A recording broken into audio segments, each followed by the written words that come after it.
Shalom, salam sejahtera di dalam nama Tuhan Yesus Kristus. Tetap bersama saya, Pendeta Binsar Sianipar, BBS, dari Gereja Alkitab Allah Esa. Kali ini Bapak Ibu yang saya kasihi, di dalam nama Tuhan Yesus Kristus, saya ingin membandingkan, ya. Maksudnya membandingkan itu dalam hal yang positif, ya. Membandingkan bagaimana seseorang itu, ya, menghadapi tantangan.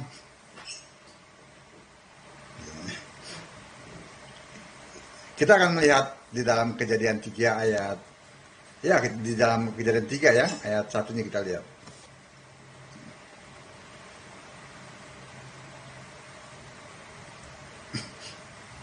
Manusia jatuh ke dalam dosa, itu perikopnya ya. Adapun ular ialah yang paling cerdik dari segala binatang di darat yang dijadikan oleh Tuhan Allah. Ya. Tuhan, huruf besar Tuhannya ya. Ular itu berkata kepada perempuan itu, tentulah Allah berfirman, semua pohon dalam taman ini jangan kamu makan buahnya, bukan? Lalu sahut perempuan itu kepada ular itu, buah pohon-pohonan dalam taman ini boleh kami makan. Tetapi tentang buah pohon yang ada di tengah-tengah taman, Allah berfirman, jangan kamu makan, ataupun raba buah itu, nanti kamu mati. Tetapi ular itu berkata kepada perempuan itu, sekali-kali kamu tidak akan mati. Tetapi Allah mengetahui bahwa pada waktu kamu memakannya, matamu terbuka dan kamu akan menjadi seperti Allah. Perhatikan ya, kata akan menjadi seperti ya. Bukan akan menjadi Allah, tapi akan menjadi seperti ya. Tahu tentang yang baik dan yang jahat. Ya, itu ya. Perempuan itu melihat bahwa buah pohon itu baik untuk dimakan dan sedap kelihatannya. Lagi pula pohon itu menarik hati karena memberi pengertian. Lalu ia mengambil dari buahnya dan dimakannya. Dan diberikannya juga kepada suaminya yang bersama-sama dengan dia, dan suaminya pun memakannya. Oke?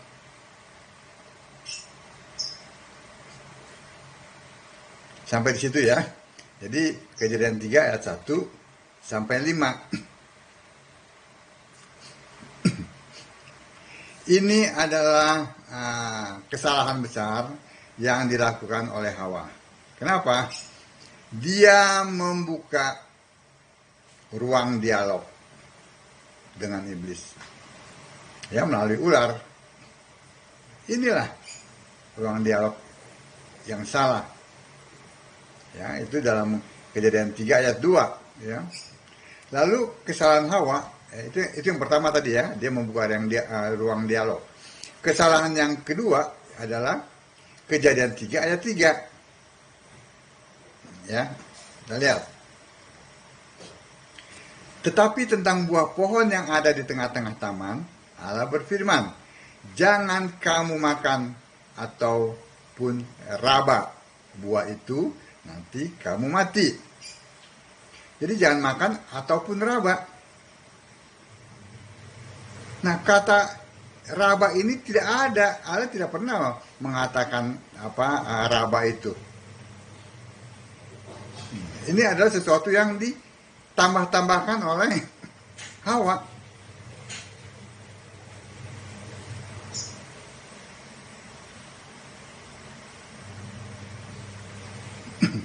Padahal Alkitab juga mengingatkan kita bahwa kita tidak boleh menambah-nambahi firman Allah atau mengurangi firman Allah. Tetapi dalam hal ini Hawa sudah menambah-nambahinya.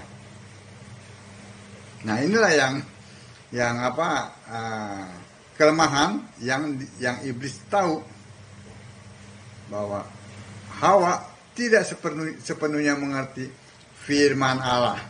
Ini kita lihat dari Kejadian 2 ayat 17. Ini kata Allah ya. Tetapi pohon pengetahuan tentang yang baik dan yang jahat itu janganlah kau makan buahnya, sebab pada hari engkau memakannya pastilah engkau mati. Itu hanya dilarang jangan makan, tidak ada kata larangan meraba-raba. Ya. Itu yang kedua. Yang pertama membuka ruang dialog. Ya. Yang kedua, Hawa menambah-nambahi firman Allah. Ya. Akibatnya apa? Kejadian 3 ayat 6.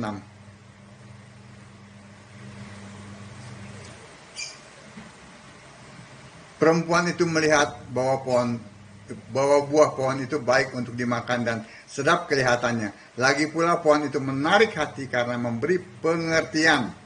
Ya, pengertian tentang yang baik dan yang jahat itu ya. Lalu ia mengambil dari buahnya dan dimakannya dan diberikannya juga kepada suaminya yang bersama-sama dengan dia. Dan suaminya pun memakannya. Ini.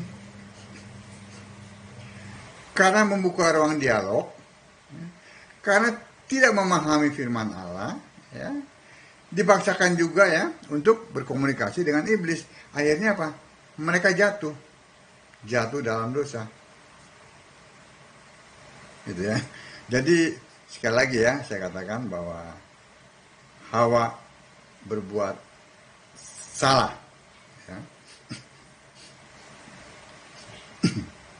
Yang pertama dia membuka ruang dialog. Yang kedua, dia tidak memahami sepenuhnya firman Allah. Tapi dia tambah-tambahi firman Allah itu ya.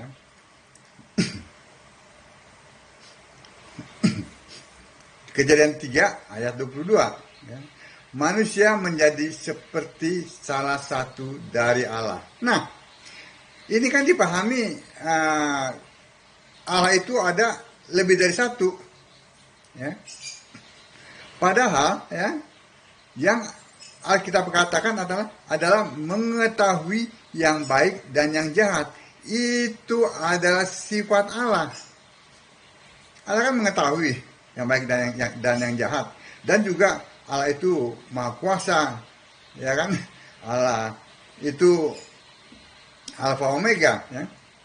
Tetapi ini salah satu aja. Ini salah satu dari sifat Allah maksudnya. Yaitu mengetahui yang baik dan yang jahat. Nah inilah yang memang dikatakan oleh iblis, tapi dikemas dengan bahasa-bahasa yang tidak dimengerti oleh Hawa, gitu. Untuk apa hanya mengetahui yang baik dan yang jahat? Untuk apa? Hanya mengetahui saja dan tidak punya kuasa untuk melawannya. Tidak bisa mengendalikan diri, untuk apa? Nah inilah salah satu dari sifat Allah ya,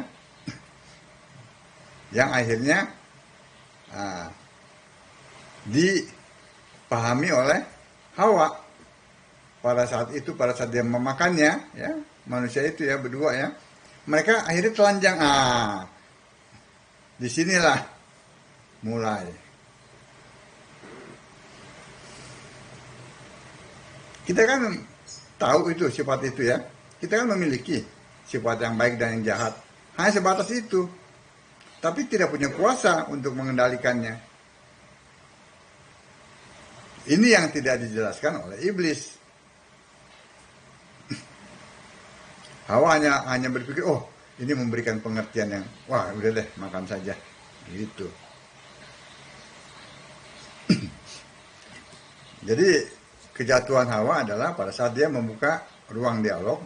Yang kedua, dia kurang memahami firman Allah, gitu ya. Yang ketiga, dia lebih percaya kepada iblis daripada kepada Allah. Nah, kita lihat sekarang ya. Bandingkan dengan pada saat Yesus dicobai iblis ya dalam Matius 4. Ya.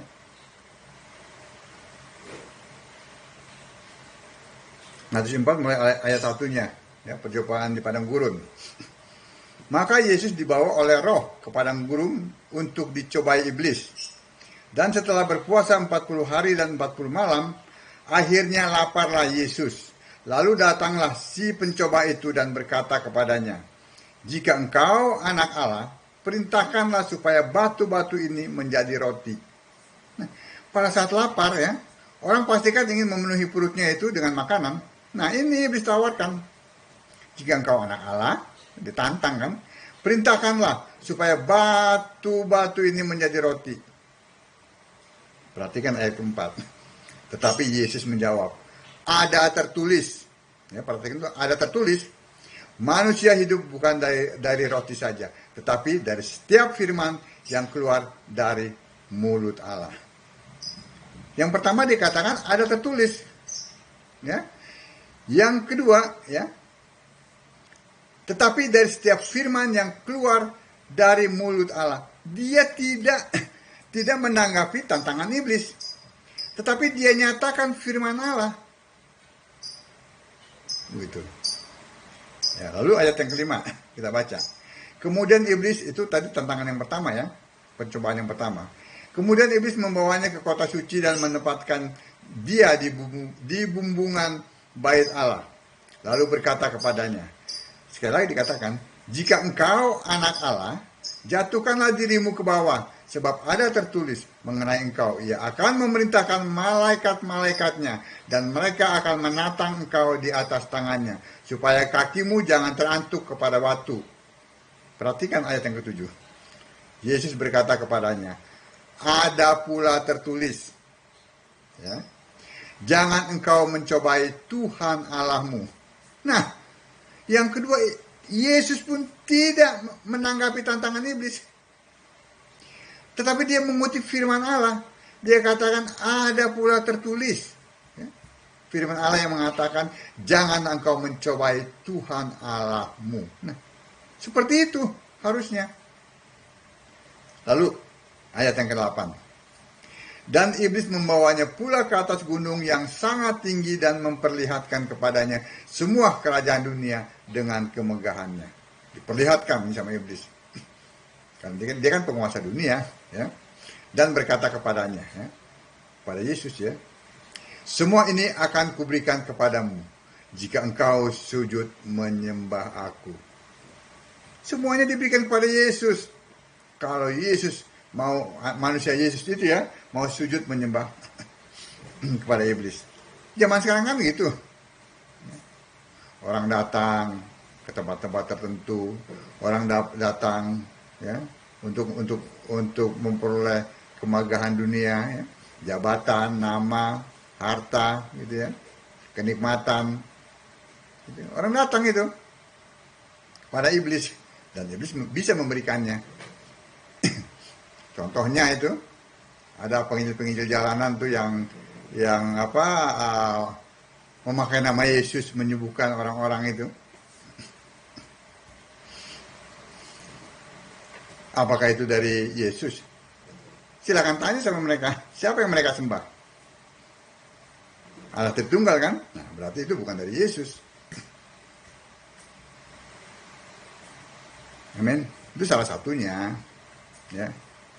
Lalu pada saat ayat yang ke-9, ya, Yesus, lalu ayat yang ke-10 Yesus berkata, maka berkatalah Yesus kepadanya, enyahlah iblis, sebab ada tertulis, engkau harus menyembah Tuhan Allahmu, dan hanya kepada Dia sajalah engkau berbakti. 3 kali Yesus dicobai, 3 kali Yesus katakan ada tertulis. 3 kali Yesus dicobai, 3 kali pula Yesus tidak menanggapinya, melainkan memakai firman Allah untuk melawan iblis. Ayat yang ke-11, lalu iblis meninggalkan dia, dan lihatlah, malaikat-malaikat datang melayani Yesus. Nah, kita harus mencontoh Yesus. Ya, yang pertama, tidak membuka ruang dialog, ya, seperti yang dilakukan oleh Hawa. Ya.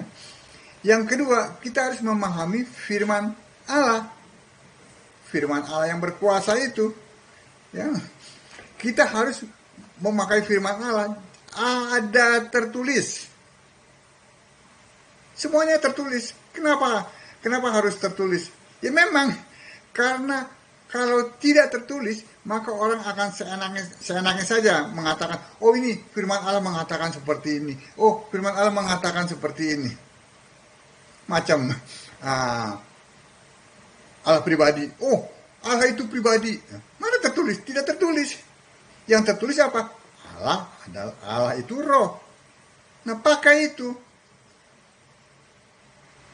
Lalu yang tertulis, Allah itu esa, Tuhan itu Allah. Yang tidak tertulis, Allah itu Tritunggal. Nah itu, kalau orang memakai Allah Tritunggal, habis dikuasai oleh iblis. Memang dia pengikut iblis. Pakailah yang ada tertulis. Ya. 1 Korintus 4 ayat 6. Ya. 1 Korintus 4 ayat 6.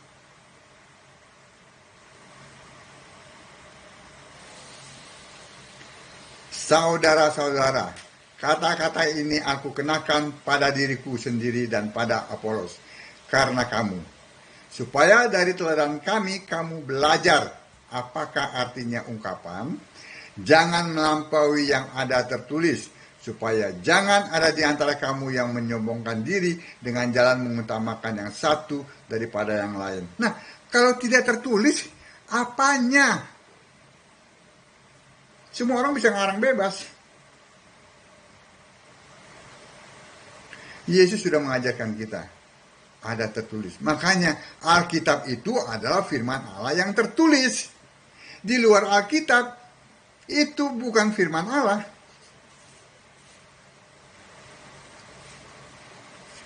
Amin? Mengerti sampai sini?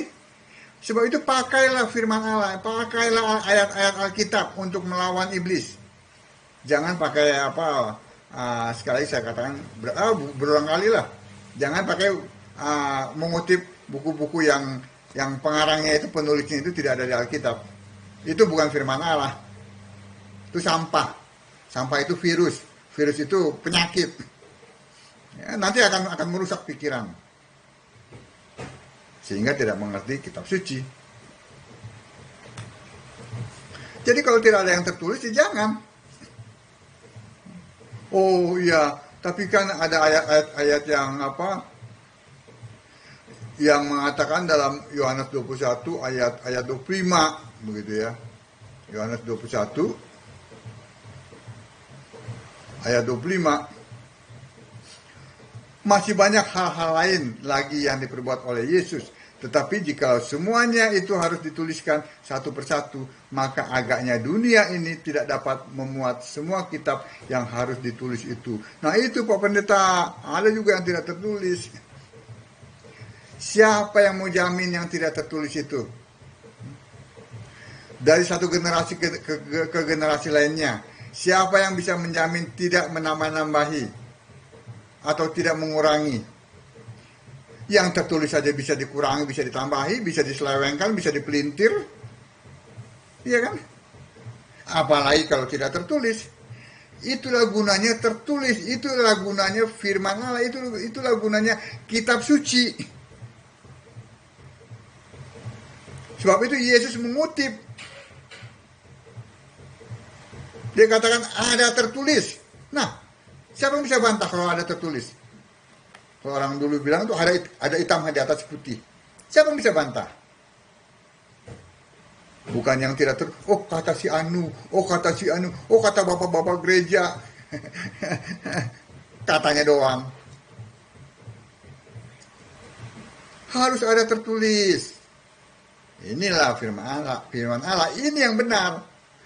Kekristenan dasarnya itu adalah firman Allah yang Alkitab. Itu standar orang Kristen. Ya. Maka kita lihat dari dua peristiwa ini, ya, kita harus seperti Yesus. Pertama, jangan membuka ruang dialog ya, dengan iblis. Ya, kedua kali lawanlah si iblis maka ia akan lari. Dengan apa lawannya? Dengan firman Allah. Firman Allah yang tertulis, yaitu Alkitab. Amin. Maka Matius 4 ayat 11, iblis meninggalkan Yesus dan kita sebagai pemenangnya.